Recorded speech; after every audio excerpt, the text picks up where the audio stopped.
Great artists do not just conform to one genre. They expand it, bend it, and sometimes shatter it completely. Because true artistry was never meant to be confined to some shelf in a music store. Audiences don't even listen by genre anymore. They build their playlist by mood, vibe, and what emotion resonates with them in that song. And really, this whole concept of genres was kind of a marketing tool meant to label artists so that they could all fit on the same radio station or on the same shelf, making music easier to sell or play on the radio. But great artists of our time do not fit into one category. The old rules don't apply, or maybe they're evolving into something new entirely. No one embodies that spirit more to me than Rico Nasty.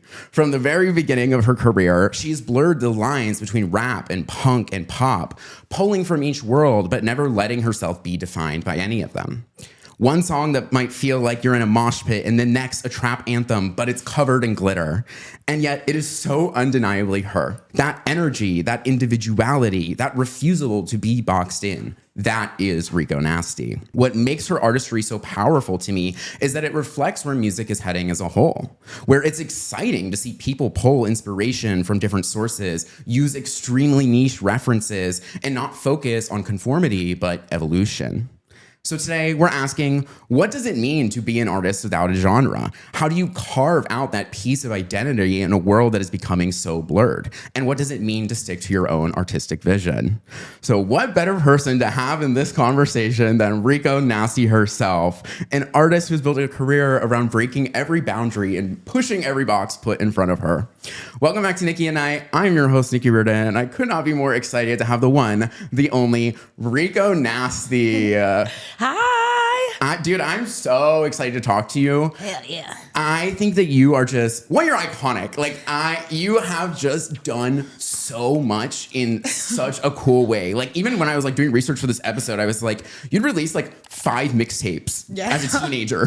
Like, before even like, you know what I mean? I was like, and the amount of music you have put out and this experimentation of genre and sounds is like what has always like made me gravitate back towards you, of like just listening to the range of everything. Like, one project is so expansive, as we'll talk about with Lethal, and like the way a song like Smile to a song like Crash, you know what I mean? And the range of it, I think is so beautiful.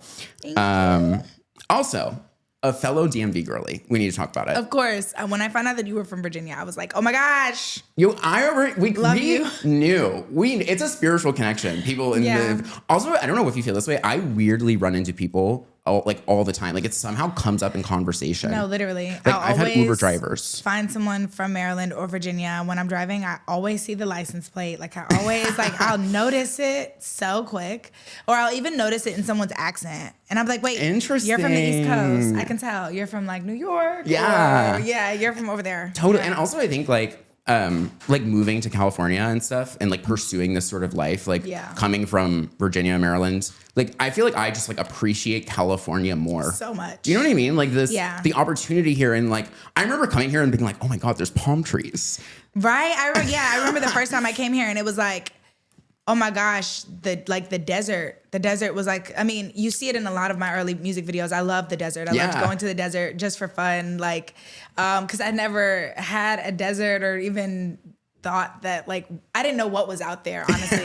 And I think it's just so crazy because, there are no palm trees. There's no desert. And it's very, like, dry out here.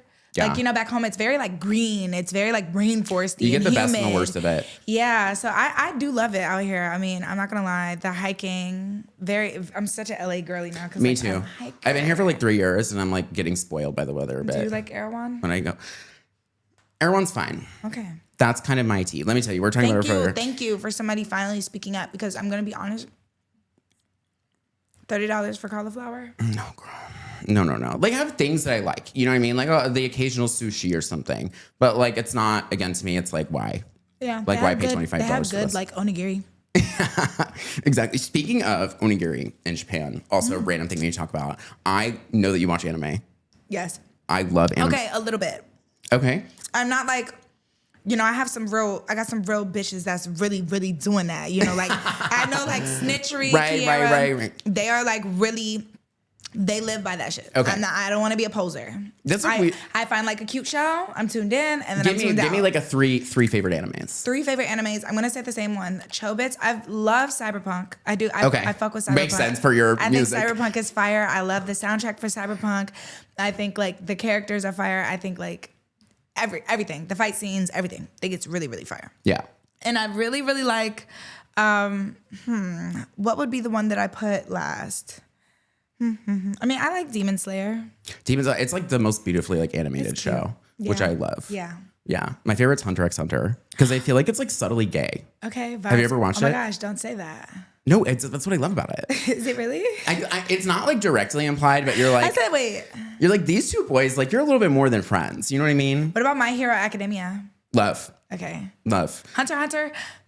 I don't know. Like, I'm not gonna lie. I said, wait, don't say that. I said, my son is watching Hunter x Hunter, and I don't know much about it. So I'm like, wait, are they being gay on there? Because I need to watch that. Because you know they be trying to sneak it. They sneak it. I mean, there is sneak it, and I'd be like, one character that's like maybe slightly concerning for your son, but he's not the main character.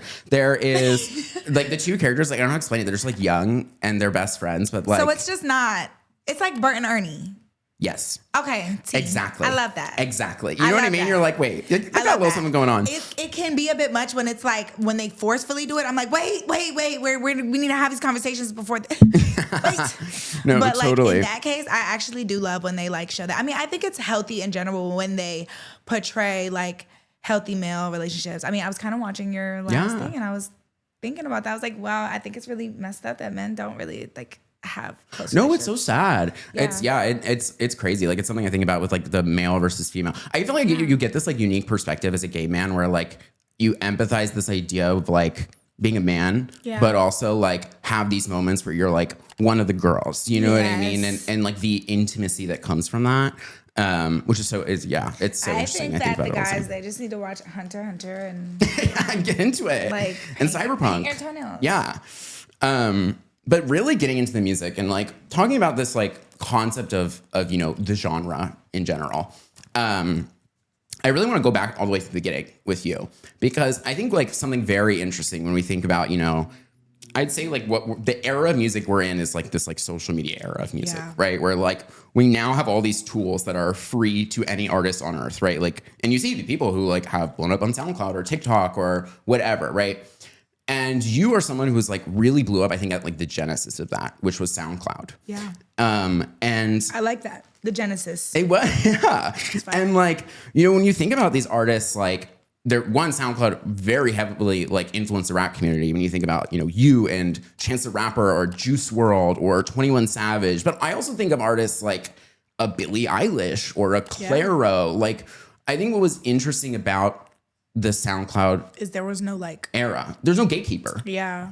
And I think I'm very like interested to hear like, you know, as an artist yourself and someone who's like still creating, like, do you feel like these tools, like the internet itself has allowed you to like not have to conform to one thing? I think it has to do with a lot of what I consumed as a child. Interesting. I think it has a lot to do with like always having the personality of like, okay, well, I like this stuff. And people might think that it's weird, but this is what I like. And that kind of like being rooted, what my personality is kind of like built off is like liking what I like and not liking what I don't like. And thinking like, okay, I like these two things together. I mean, whether that's like weird stuff I do with my taste buds or like weird stuff I do with my fashion, weird stuff I do with the music. It's just like, I love it being like a mixing pot of everything. And I think it's so funny how my relationship with music was born because it was born out of me trying other arts. Interesting. So like I was doing painting and then I was doing poetry and then that developed into music. Yeah. So it's kind of like I've always kind of just like to dibble and dabble and stuff. And even like in my earlier days, like early SoundCloud days, like a lot of the artwork for my records was like artwork that I did. That's so cool. So it's like, I kind of always was like mixing up the medicine a little bit. I love that. I think like when it came to music, I just always, I mean, when we're talking SoundCloud, I was really, really influenced by Young Lean. Interesting. And I say that because like Young Lean was a person that like, I was listening to Young Lean and I was listening to Puya and like Rob Banks. I was really, really heavily, I don't know what was up with like my SoundCloud routing, but it was like always in Florida. Like when artists in Florida would drop, I would know. So Really? I became like a cool. really big fan of like the scene out there. Totally. And I feel like that's kind of like how I wound up being early on a lot of other things too. Like Florida has always had a crazy, crazy music scene. So I just remember like listening to Puya, listening to Rob Banks, and then listening to Young Lean, and like then Instagram was a thing. So then I'm realizing, wait, like they're literally just like shooting videos with, well, also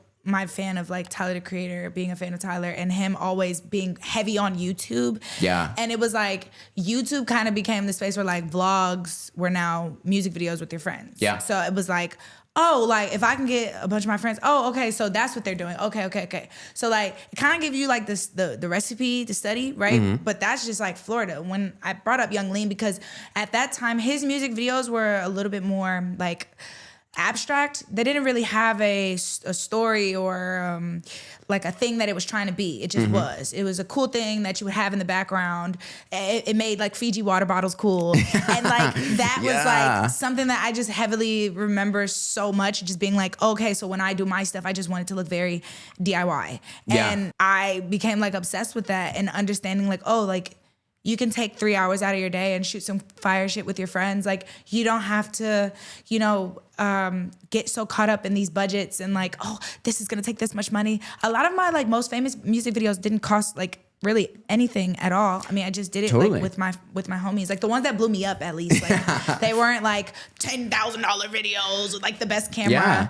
And I think like it's so important for up and coming artists to understand like it's okay when you start off to look a little broke. Like I think it adds to the like people like it adds to the lore. Yeah. And like, I think like don't be ashamed. Yeah, I think like resourcefulness is like a skill as an artist. Yes. Like you need to It be has able to to be. work with what you have. Yes. And what you have and the people around you or who your collaborators are will always change. Yes. But like the one common denominator is going to be your ability to adapt to the situation. Yeah, which can get hard though. I'm not gonna Totally. lie. I've dealt with that. Like in my earlier days, it was easier to like speak up, whether that's on set or like when it had things to do with my music, because it's like, you know, me and my homies, and then you get into more bigger space and it's not your homies anymore, and it's people who like, oh, I know so much about music. Right. So you're like, wait, maybe I should like listen to this person, and then you're like, actually no, I would never fucking listen to this person. This person, if we went to the store, I wouldn't even listen to I wouldn't even like let them pick out something that I would wear. So why would I listen to them with my music? Or it's like they don't have the life that you want. So like, why am I? Not even like that. I think it doesn't even come down to the life that I want. It comes down to taste. Okay. Taste. Just that's that simple. If we go into a shoe store and I tell you to pick something out for me, you bring me back some corny shit. It's just a taste thing. It doesn't have anything to do with like, oh, I'm a rapper, I got money, and I did this shit, and I believe in myself. No, it's like you can be a person that works wherever you work and still have taste. Totally. Like you can still have taste. And I think like taste is the foundation of artistry. Yes. And like something I really have been like so fascinated with you about specifically is like your taste in collaborators. I think is one of the coolest things about you. Like one, did you know that you have 49 collab songs? I did not know that. Like 49. that's iconic. Who wants to be the 50th state? Me. Who wants to be? It's me like sneezing on the track for like, you know what I mean? And the volume's all the way down, but we're getting it just to round out the 50. But I have 2 features that I am dying to drop. Really? With like one with Lola Young. It's really good. I love Lola Young so much. Lola Young and you is such a good combination. She might be, I'm not gonna lie, she might be top 2 and she's not 2 when it comes to, I have never worked with somebody like that, bro. Like I don't know if it's just cause like her voice is so like captivating or the way she writes is captivating. Her swag, she's just like so real and raw. And I love her. Yeah. And like that was, I think what was cool about her was like when Messy blew up in the way that it was like not just cool like in the sense of like that song and just this like vulnerability, but I was like, this is cool from you, like her specifically, like being so her style is so like out there, and her, you know, like the way she is on stage is crazy and maximalist, and like I love it. Again, like I love somebody who just goes for I love it. And I love when I love how she's just so, the way that she talks about love is still like vulnerable, but also like powerful. It's like, yeah, I'm fucked, but like I'm still me. Right. And I think it's like also like this introspection and exploration of flaws that is super interesting. But this perfectly segues 2 questions. One, I want to touch back on the Florida thing. But like when talking about, you know, as somebody who is like worked with a ton of people, right? And some of them vary in your lane, right? Like you think of like Doja Cat and Meg and like those types of artists, but also like Fred again and Kali Uchis. Like, what do you see in an artist that makes you want to collaborate with them? Taste. So then what is taste to Rico Nasty? Cool. Like, you're just cool. I don't know. Like, you're just you. Like, you just are. You're just cool. Like, I've been in the studio with a couple people where it's like, yeah, you make fire music, but you're not. You don't know who you are. You don't know who you are yet. And I think that is, again, talking about this like foundation of artistry, is like people who so are like rooted in this idea of themselves, almost to the point where you have to be a little bit delusional in a beautiful way, right? Like part of having taste and like part of being ahead is that you're like, I know this thing is cool and this is going to resonate with people, even if no one's doing it yet, right? Like that, like that's part of it is like, no one is doing it. And like that also means that there's going to be people who don't get it. But I also think when there's people who don't get it, it means the ones who do get it like it more. I think that's why, like, I can honestly say, like, I have a very strong fan base because I think I built it off of like raw, real.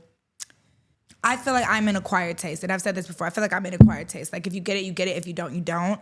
If you've experienced crazy shit, then you get it. And if you like to get rowdy and rough, you get it. Some people aren't like that, and that's okay. So I kind of just look at it like, at least I'm attracting more people that are like me. Yeah. Like, and I think that's the biggest part about being yourself and like understanding, this might not be cool today, but like it'll be cool in a couple years, whatever the fuck, however long it takes. Honestly, I don't care if it ever becomes cool. Like, I think it's cool right now. Yeah. Like, and I think that's the biggest thing of it is like, so many people have started acting kind of like that. Like, oh, like, yeah, it's not cool right now, but like, it'll be cool. Like, I'm making it cool. But it's like, when you're really doing that shit, bro, like, I don't care if it catches on. I hope it doesn't. Bitch, mind your business. I want to do my own thing, you know? And I think like, that also comes out in the collabs because you look at the artist and like Fred always does his own thing. And Fred is like in the hip hop world, in the dubstep world, in the electronic world, he's all over the place with the shit. So it's like, also when it comes to collabs, I love collabing with people who don't want to like box me in.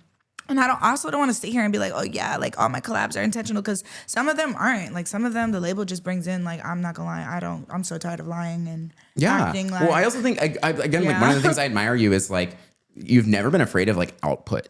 Like you'll just make something because you wanted to make it and it was fun in that moment and there, it's out, you know, like. That's it. That's it. And I think that that's like actually a thing artists should do more of. Like all artists and all things is like there is this beauty to experimentation.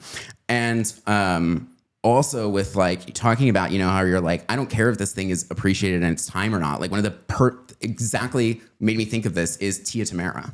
Oh my God. Of like that song is now one of her most popular. It is like over 1 billion streams. It's like, it is iconic.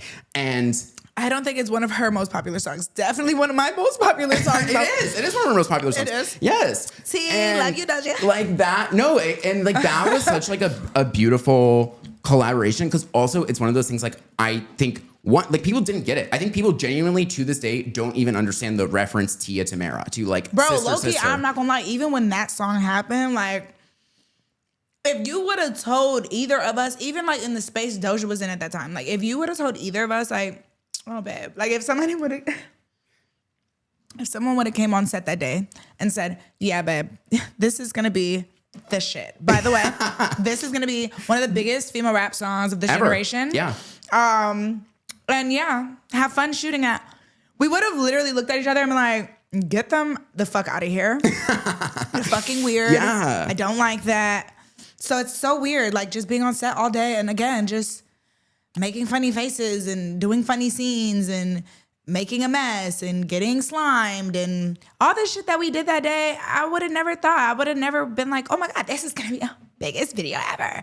And that's how cool shit is made. Yeah. You're not like, everybody get in line. Today's the day. We're gonna make a fucking hit. Yeah. Like it doesn't work like that. Right. And like I think that exactly. And like I think that like authenticity is very palpable. Like people can tell and sense it out. Yeah. And that's like what's so beautiful about a moment like that. And also I love that, like, I think that song has so much more depth than people realize. Like there's this quote from Doja that I loved when talking about that song, where she is like, talking about how, you know, they're like, rap as a genre is one that is known for having like many like iconic like fights and feuds. But she's like, I think it's important to instill that and make people think that that's not the only way, that girls hate each other all the time, because they don't. Exactly. And like that is the song Tia Tamera is a reference to sisters, you know, It's and like literally sisterhood. a reference about us teaming up to beat your fucking ass. It's literally about like, yeah, like girl power as fuck. And I mean, honestly too, I feel like even us respectively in our own careers, I'm sure have dealt with the like, just like they like to like mix, just be real mixy with us and like, oh, this person doesn't like you, and it's so like weird. And I'm honestly happy that the people that I have real relationships with and like people who are just like, oh, okay, like there's nothing, like this is nothing, like you guys are just fucking weird. But like when I was younger, I think that fueled a lot of like my internet presence, was just like, it was that.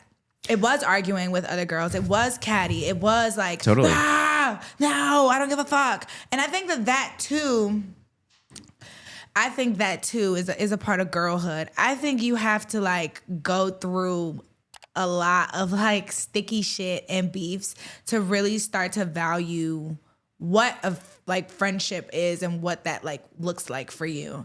Because I don't want to sit here and say like, oh yeah, I was the most popular girl in high school. I really wasn't. I had 2 friends, and I still have really like 2 friends. Yeah. And I struggle with that, like I guess being in the industry and just being like, what is this? Like, you know? I think it's perspective is what it is. Like it's a good thing to have. Even we were talking about earlier, like this idea of like moving to California, you know, like I know that I appreciate California more than my friends who were born here, because I see all the things around me that I did not have growing up. You know what I mean? Yeah. And I think that like friendships are very similar, where it's you go through these experiences with people that hurt you to realize why you love the people that you love, because they would never do that to you. Or you go through these experiences where it's like, we don't have to be like, wow, we're best friends, for people to be like, cool. Yeah.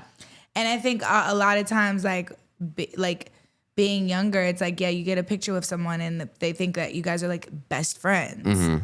And kind of just realizing like, no, like, it's chill, bro. Like, it's super chill. Like, everybody calm the fuck down. Like, totally. No, totally. Okay, I want to ask you about one more song before we talk about Lethal. Okay. Because I have many things to say about Lethal. I'm scared. Okay. No, only good things. Oh my God, stop. I'm almost done with my candy corn. Like, because when you were talking about this love of like the Florida music scene and the rap scene especially, I feel like sort of this like Georgia, Florida, and Chicago have been like the really like big emerging like rap scenes. Yes. And you have a song called Swamp Bitches with Doechii. And I thought, back in Florida. Wow. Exactly. And back at Florida again. That's what I'm saying. Doing like my this, rounds. yeah. Like when you were talking about how much you love like the Florida rap scene and stuff like that, and we were talking about taste earlier too. We were talking about JT. Ooh. Yeah. JT's from Florida too. JT, another. I got to see her live for the first time recently. Florida, yeah. But like that, you know what I mean? Like when you were talking about that, I was even just thinking like it's so clear that this love and respect you've had for music as an art form has always been there, right? Because like it's like Swamp Bitches was like it's not a new song you did, and it's not like it's. I don't know. I just think it's cool to see this like consistency of taste. I fuck with that. Damn, thank you. It's like I get what you're saying. It's like because Doechii's having a crazy run right now, right? And it's like I didn't get the feature right now. Right, I got the feature, like, But that's because you have taste. Yeah, and that's you know what I mean? Like, you knew. Like, that's what, and I think that's honestly, beautiful. I give a shout out to Doechii too, because Doechii reached out to me. Doechii was like, bitch, I fuck with you. She wanted me on Crazy, and then it was like, oh, we're gonna do our own song. Like, I think that's also cool, is that sometimes it really takes one to know one. Like, it really do, because like, you'll look at something and be like, yeah, this person doesn't need to be the most fucking famous person right now, but like, they're still fire. And I believe in your vision. I believe in her vision as fuck. Like, I think she's fire. I think, I love everything that she's done. Even looking at somebody like Tizo. Yeah. Like, I feel like when I work with Tizo, it was like, I was kind of just finding out about him, and it was like one of those things where I was just like obsessed. I was like, oh shit, like this person is fire. His bio at the time was like, you're early. Like, oh I love that. Yeah. So I was like, okay, man, I'm early. Period. Cool. Which was just like an ode to what we were saying, taste and people knowing and understanding like, this is like a long journey. Like I'm not here for the here today, gone tomorrows. And it's very hard to find that in this industry. Like there's a lot of here today, gone tomorrows. There's a lot of like, he say, she say within the industry of like, oh, you should work with this person because they're hot right now. Oh, you should work with this person because they're hot right now. And like I said, in my earlier days, I would listen to that. And you might see certain features that don't really make sense, but they were still cool for the time. But they just don't make sense. And I think like when you look at like the older that I got in it, it was just like, I really started deep diving into people's catalogs and being like, all right, if they fuck with me, I fuck with them. Like, let them ask for feature for show. I'm saying yes. Or let me ask for feature. Of course, they're saying yes because they get it. Like, and we're here. I love that. And yeah, that's the beauty also of like the community aspect of music is like resonating. Okay, we gotta talk about the new album. Okay. Because I have so many thoughts. There's so many songs I'm gonna talk about. One, like what really struck me is like, I think this is the album where you've like really dived into your range as an artist, the best and the broadest in a way that's so cool, right? Like to go from like Smoke Break to Smile is like crazy, but I love it. Like that's why you're so cool as an artist to me, you know, like like nobody is willing to do that. And also in a way that I think always makes sense is also something that's very impressive about it to me. You know, like it doesn't feel random. So I want to talk about like a few songs specifically. First, I think my favorite, I'm between two for my favorite song on the album, three maybe. Okay. Start with On the Low. You already know. And one, like I love that it's this sort of cyber pop production, right? That I think is like been your signature thing for a while. And it opens with that electric guitar riff. But what I think is so cool is this is a song that is about being like smitten almost, right? Like you're kind of like, ooh, like in love, like thinking about that person, you know? It's on the low. It's on the low. Yeah, it's on the low for sure. And like that energy to me gave, you know, like dancing with my friends, driving with the windows down. But then you did Tiny Desk. And your Tiny Desk performance of this song is like you performed it in a different genre.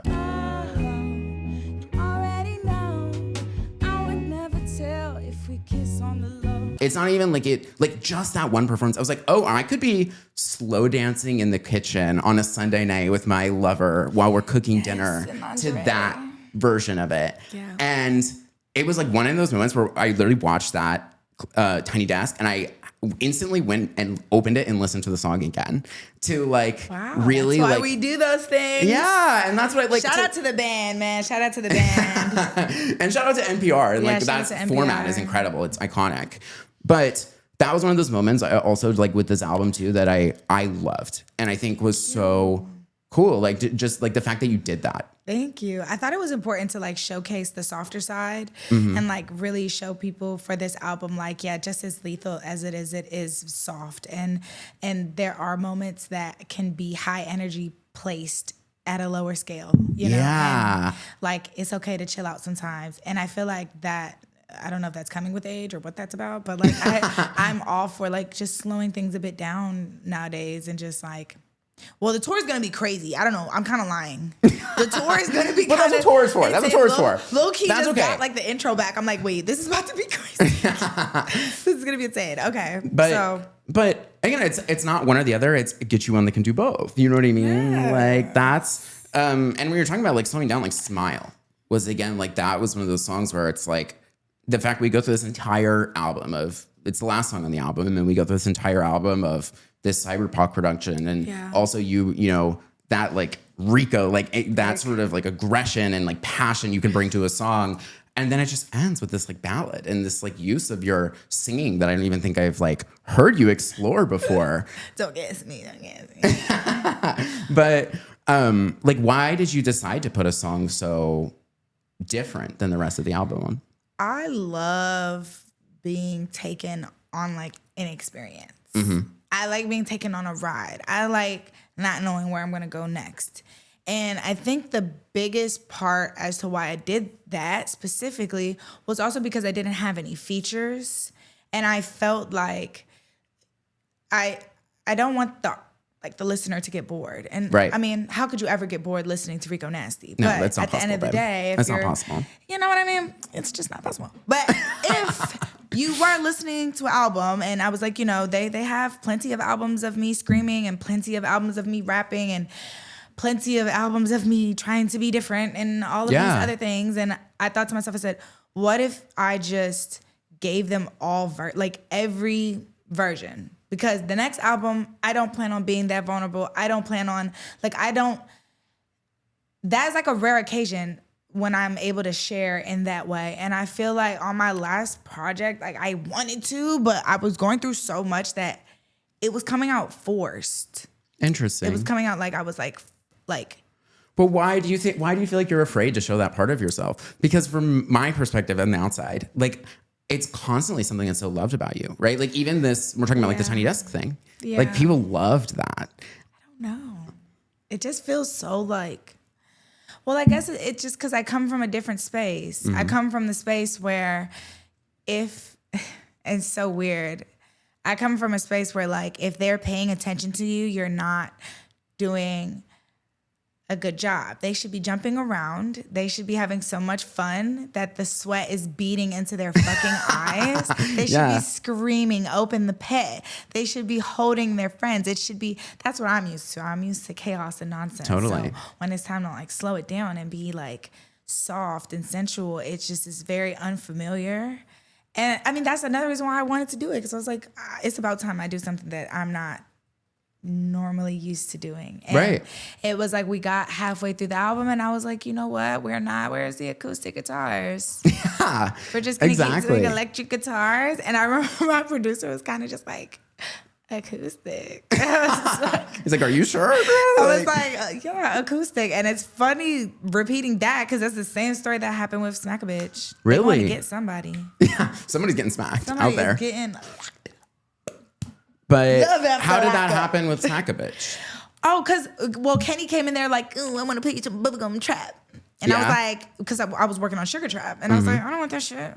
Give me some and that's how, like, Smack a Bitch happened. So it's funny that I'm kind of in the same space, but it's backwards. And I'm like, give me some harps, babe. A harp I could get into. Give me some harps, maybe a saxophone. We throw in. I'm coming in that bitch referencing Sade. Like they're like, what's going on? I love that though. I think it's a reflection of how life is for me right now as well. Like I feel very chill, quaint. Yes, tranquil, and I love that. Organized. I mean, another song that I felt like went in a different. Like I've always felt like you sat on the spectrum of like rap is like your core. Right. And like one side of the spectrum is I think this sort of like a bit more like of the leaning pop type sound, a bit more of that cyberpunk when you're doing a bit of electronic type production. And then on the other side of it has been this like very heavy rock influence, right? Yeah. Like this electric guitar. And Crash, I felt like was really you going right. Like you going on that guitar side and that rock side. And not trying to blend the two, intentionally being like, let me do a song in just exactly this style. Yeah. And I think it's so cool that it's one of the ones that's resonating the most with people. Wow. Yeah, I do too. Because I think like that was kind of intentional as well, as like I didn't want to rap on that song. I still wanted to give like a vibe and a pop and have some swag to it, but I didn't want it to be like me like rapping over guitar because we've already done that. And this song is just like more of like, you can ride to it, you can vibe to it. And it actually is more like the rock that I listen to on an everyday basis. Like, I'm not listening to fucking heavy metal to pick up my son. I'm listening to, like, Radiohead or The Cure. Yeah. So it's, like, kind of crazy being, like, just in a space where you're able to do that, like you're able to make the music that you listen to and make the art that has always inspired you. Because sometimes, like you just said about being put in a box, sometimes it's like, well, you're a rapper, so yeah, this beat has guitars on it, but we want you to rap. And it's like, no, I'm not actually. No, not on this one. Like that's the point. Yeah. And that's what makes it special. Yeah. Like especially when you're like listening to an album start to finish, which I love to do. Like that's like what makes the song like have that sort of like gravity towards it. Is you're noticing, you're like, whoa, like this one didn't have that. Because like some songs, like literally, I've had songs start off like super soft and airy, and like somewhere along the line they get more, I call it like electrocuted, because they get like zapped and then they turn into hyperpop. And Yeah. I think like it's also weird, like people liking On the Low and you saying you like On the Low, because On the Low and Pink were made like completely different than how they were. Interesting. Originally. Yeah. Like, did you write it as like a rap more? So Pink was more like, it was just a song. It was a much slower song. I'll play it for you after this. Love it was that. a much, much slower song. Yeah. It was nothing like the record that was placed on the album. Wow. And when it comes to On the Low was also like it was on acoustic at first. Really? It was super simple. And so was You Could Never. You Could Never was written on acoustic. It wasn't written Interesting. on a beat. Yeah, like some songs are easier to write like acoustic, or I don't want to give away the sauce. No, I love that you're like, this is one of the questions I was going to ask, like about this idea of like being when you're an artist who pulls inspiration from multiple genres. Yeah. Like, does a song start, when you start writing a song, you think it's going one way? Or you write a hook and you think it's, really, you're like, oh, this is a great rap hook. And then you start writing the rest of it and you're like, wait a minute, like, this is a softer song than I thought it was going to be. Yeah. Sometimes I'll write the fucking verse, like the verse. Mm-hmm. And I'm like, I should have wrote the hook first, because I'm talking about a bunch. I don't know what I'm talking about right now. I'm just talking about stuff. But I think that that's kind of like the fun puzzle piece to making music, because then you like listen to the verse over and over, and then you pick like whatever stands out. I'm like, okay, this is hook, but do it different, or a different melody, or play on that, right, or that world, bring it more to life. But it is kind of funny also starting from a hook sometimes, because when I start from a hook, the hook will stay. It'll stay on that track. Like On the Low was hook. Interesting. Hook was done. Okay. And those verses I did 2 or 3 times. Like I was like, oh, I want to rap like this. Oh, I want to rap like this. Oh no, I actually want to rap more like myself. But I approached it exactly like you said. It had this pop element to it. And if you could imagine it on like acoustic, bare sounding instrumental, it's like, how are we gonna hit it from the back? It was kind of like one of those things that like sat there for a little bit, and then like I got more comfortable with like experimenting with like something soft on the hook, and more like, okay, let me just take it there. Like I don't need to be like trying to be melodic on here. I should just rap. No, and also with that song too, like the transition into Pink is like, it's like, I remember the first time I was listening, I literally did not realize it was a new song until like, I think like you like to really like start going to the first verse. I was like, wait, and I picked up my phone and it was like, I was like, she got me. Like I love it. Like, and that was like also a really cool, like the way those two songs blended together ended up being really perfect. It would not have happened on acoustic. I wanted to time my album like a TikTok. I literally didn't want it to be like a breath. Like I don't want nobody to breathe. Just like play it, and just after the song is done, it's like like I just wanted it to just bleed into each other, because like I low-key feel like that's kind of like, that's how I don't know, it's easier for us to consume stuff like that. Like I don't need a long ass intro, long ass outro, bro. Just like get to it. And the album is very like, and I think when artists do that, like what you're describing is it gives something unique to the experience of listening to the album in order. The first time. And that, right? Because it's like, it's like if you put it on shuffle, you don't hear those things, right? To you, it's just, oh, song's over. But when you listen to it chronologically and like have that experience of really like consuming an album, you notice that. And I love when artists do that, because I think it's like also a nod to like their really deep fans who are going on that experience. I think it definitely like builds it out. Yeah, like it built it out. But I oftentimes feel like same thing. If you listen to it in order, it makes sense. And the first time you listen to it, it feels like an experience. But like when I'm just like in the car vibing, I don't want your fucking interlude to come on. Like I download the album because I like the songs. I don't want to hear interlude. Okay, hot take. I love an interlude. You're crazy. No, like the only do interlude. You know Higher by Rihanna? Of course. This whiskey got me feeling pretty. that, like, I just love it. It's like 50 seconds of like, this whiskey got me feeling pretty. But that's and I'm not like, an interlude. go off, girl. You're right. I'm talking like interlude is like. You're talking raw instrumental interlude. No, I'm just talking when they just like get their homie to do like a you listen to the voice note interlude. Yes, the I don't voice like note that. interlude. I could totally agree. I don't like that. I The totally only agree. one that I like is if it's like yo granny or yo like the Frank Ocean one.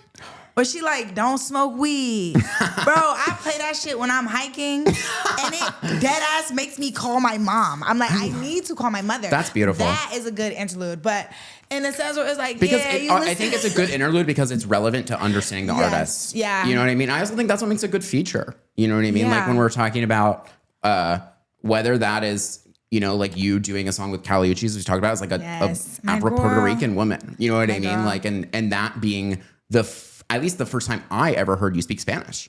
That was the first time I ever spoke Spanish. So you had to learn it for the song? Hell yeah, you hang out with Kali Uchis, you gon' speak Spanish. I mean, literally. If Kali Uchis ask you to speak Spanish, you're gonna speak Spanish. She walks in the room and you're just fluent in Spanish. And then she leaves the room and you forget it all. Mamacita. Mamacita, like, girl. But Kelly is so beautiful inside out. She's also an amazing person. And is she also a DMV girl? She's a DMV girlie. I love that. We got good ones for us. Okay, I wanna talk about one last song. You mentioned it earlier, but there's like also like a specific, you know, line that really resonated with me. It's a song You Could Never. Oh yeah. And the line is, they thought I was crazy, too out of the box. Step in my shoes and you see how I'm treated. Mm-hmm. And it's this thing of like, as an artist who has been ahead, what you did wasn't appreciated. Yeah. And you had to experience the criticism for it until it was appreciated. Mm-hmm. And then people try to copy it or like image it and use it. You know what I mean? It becomes a trend. Like it's the way like music works. I don't know. I was just like fascinated with your experience with that. Yeah. I think it's crazy because it's like, yeah, I inspired a lot of people to be themselves. And I love that. I absolutely think that is the coolest thing that I could have done, honestly. Yeah. But I mentioned that line. I said that line because I felt like it's like, but it's not all like rainbows and unicorns, bitch. Like, yeah, you want to be different. You want to stand on something you believe in. You want to go against the grain, if you will. And you'll see. You'll get shit thrown at you left and right. And, you know.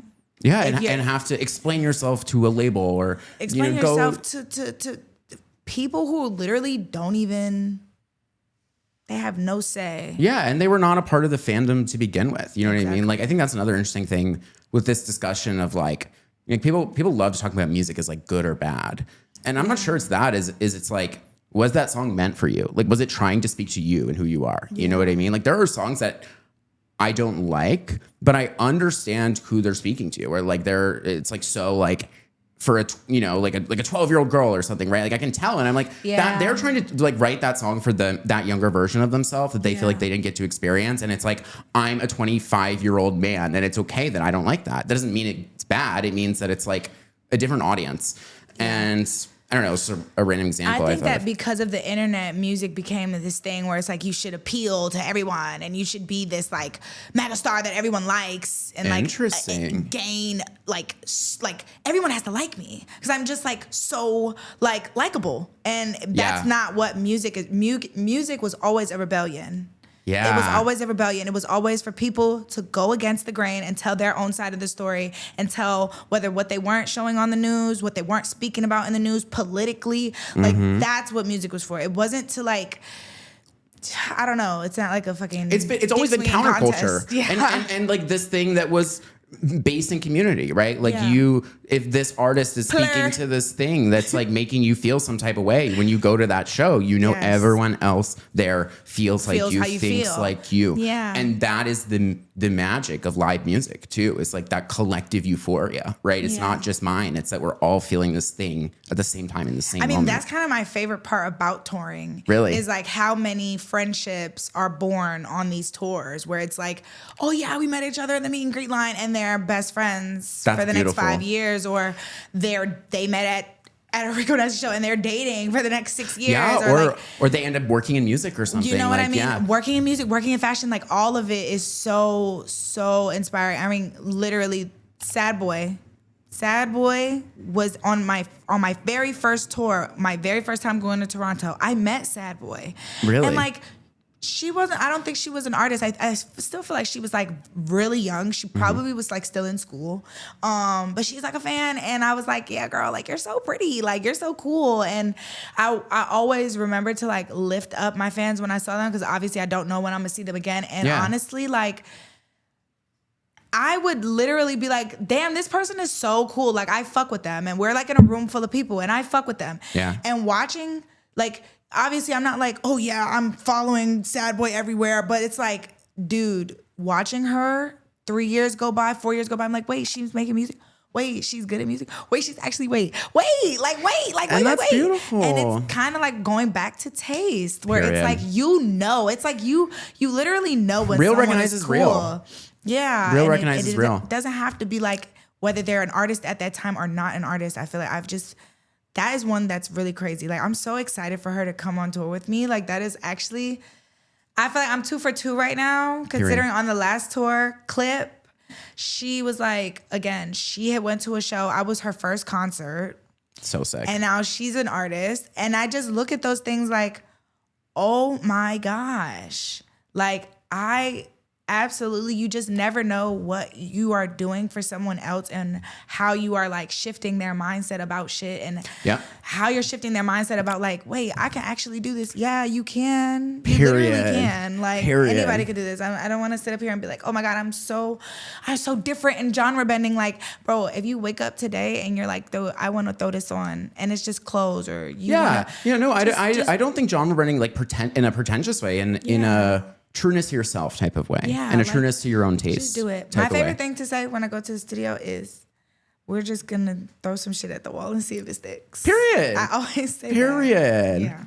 Yeah. Okay, well, something I always like to end the episode with is like, if you really want the people listening to this to like listen to one song and like really sit with it, like read the lyrics and you know, have that moment with it. What song from this album do you want people from this album? And it could be from any album. I was trying to help you with the curate it down. Help me narrow it down a bit. Okay. And this song is supposed to tell a story about. It can be anything. It can just be like a song that you feel like people haven't given enough attention to. It can be something where you're like, I really like the message of this song. Okay. It can be something where you just liked something you did on it. I feel like people are not hearing Pink. Okay. Like, they're not hearing Pink. Like, I just like that song. I feel like I'm rapping. I feel like the bars are funny. I feel like they're not hearing me. I love that song. Listen to it. And I specifically listen to the transition of On the Low into Pink. Listen to them back to back because I'm obsessed with that part of the album. Yes. But Rico, it was so nice to meet you and like have you on the show. I had such an amazing time. Thank you. And yeah, guys, go see Rico Nasty on tour. Yeah, come see me on tour, guys. It's gonna be so much fun. And honestly, like, I think the best part about tour too is like the looks and also just like. And apparently, you might meet your new best friends. Yeah. There's precedent. Yeah. There's precedent. A lot of times they meet their best friends. Period. A lot of times. I think it's so cute. It kind of makes me wish I could. You know what I want to do so bad? Before we go. I literally wish I could just like hire someone to perform as me and just go in the crowd and like see what they're talking about. Like a plant. It's like Undercover Boss. Do you remember that show? Oh my God. You know when they would have, that's like you, but in the crowd. Do you watch Nathan For You? I need to do like a Nathan For You episode. Exactly. We'll get on it. We'll get a stunt double. Okay. All right. Bye, y'all.